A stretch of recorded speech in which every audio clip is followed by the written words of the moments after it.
government has published the Review of COAG Councils and Ministerial Forums, otherwise known as the Conran Report, and its associated guidance for intergovernmental meetings. These were the main Conran findings.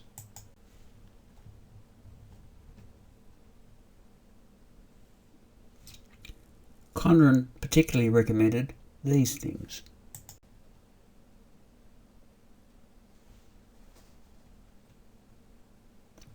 The end of standing secretariats and other generalist, non-technically specialist groups supporting the intergovernmental process is probably a good idea, as is the suggestion that decisions should be made within 12 months. A set deadline imposes accountability and is now far more possible to achieve now that all jurisdictions, the Commonwealth excepting, effectively have fixed 4-year parliamentary terms. However, there are a few areas that require either greater clarification or consideration. Conran seems to suggest a decision-making cascade working something like this. A cabinet subcommittee focusing on the most important issues. Perhaps a ministerial meeting or forum focusing on 2 or 3 issues that could be dealt with over a 12-month period, and more or less everything else considered minor or technical issues that can be dealt with by way of circular correspondence or by officials. As you can see, the themes of the National Cabinet Reform Committees are very wide, almost to the point of being unhelpful. Most policy issues move at a relatively slow pace. Few areas usually require decisions made in a dramatic fashion. Issues such as national bushfires and pandemics are happily rare, and you can otherwise pretty much identify a crisis when you're in one. We note for the purposes of this discussion that national security considerations are a special category and outside the ambit of the discussion.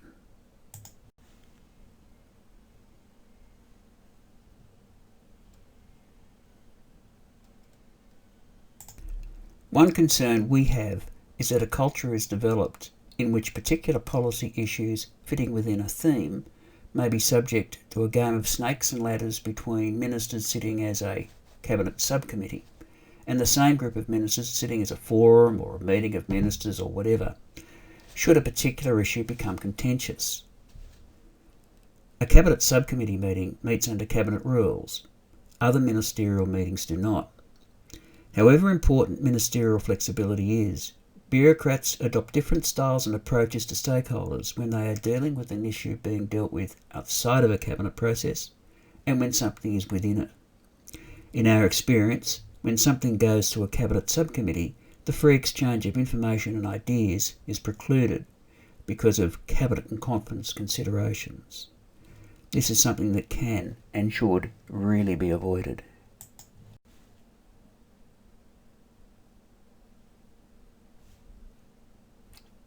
Another concern is the downplaying of ongoing regulatory work.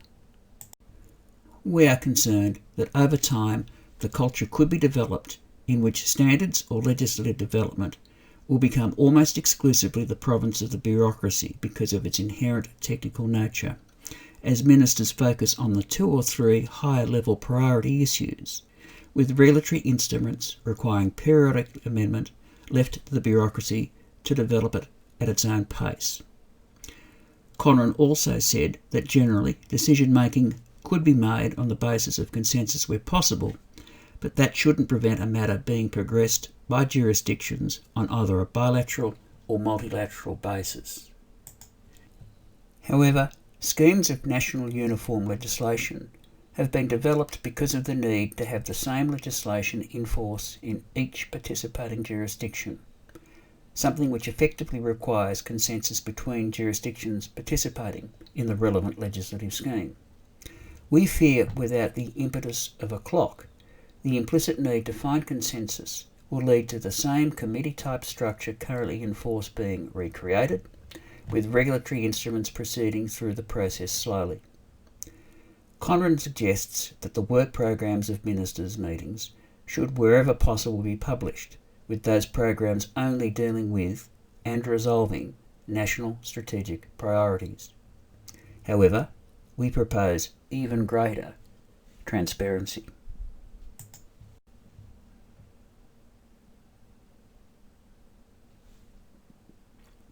Setting timeframes for officials is designed to remove any doubt that any ongoing regulatory work being taken forward by officials is under the same sort of clock that ministerial committees are. That is, generally speaking, that tasks should be completed within a 12-month period. The most controversial Conran recommendation is this one.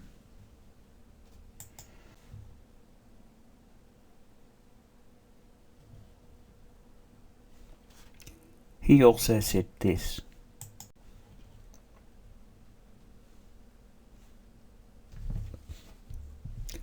"It is our experience that the RIS process generally aids the development of better policy, as stakeholders of all forms, with different knowledge to that held by government, make their respective submissions for the consideration of government. They have made material differences to outcomes. It would be a particular concern if the term final RIS, used by Conran, means as it does today, a document that is prepared in confidence and never seen by the outside world, with any input provided left to the sole discretion of those running the RIS process. Governments simply do not have all the information necessary to make quality regulatory instruments or policy decisions. For all its faults, the RIS system is possibly the best way to ensure that relevant information can be collected and considered by decision makers, whilst giving stakeholders confidence that poor options can be weeded out. This is because the experience of this consultancy is that once something has gone through the previous COAG process, it was next to impossible to have corrected poorly drafted legislation presented to the host parliament. Notwithstanding the national sovereignty possessed by the relevant parliament, invariably one is told that the decision is a COAG decision, and so there was little incentive to closely scrutinise legislation, let alone make remedial amendments. Parliaments are quite happy to act as mere agents for the COAG National Cabinet process and not exercise any of their inherent powers to amend legislation presented to it.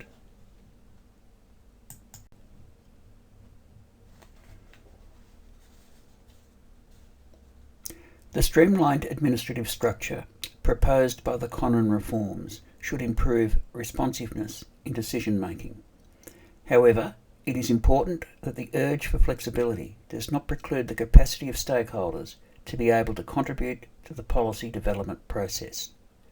This is particularly the case in relation to the development of regulatory instruments that establish rights and obligations on people and businesses. For further information on the matters discussed in this video, please go to our website www.kmcork.com.au.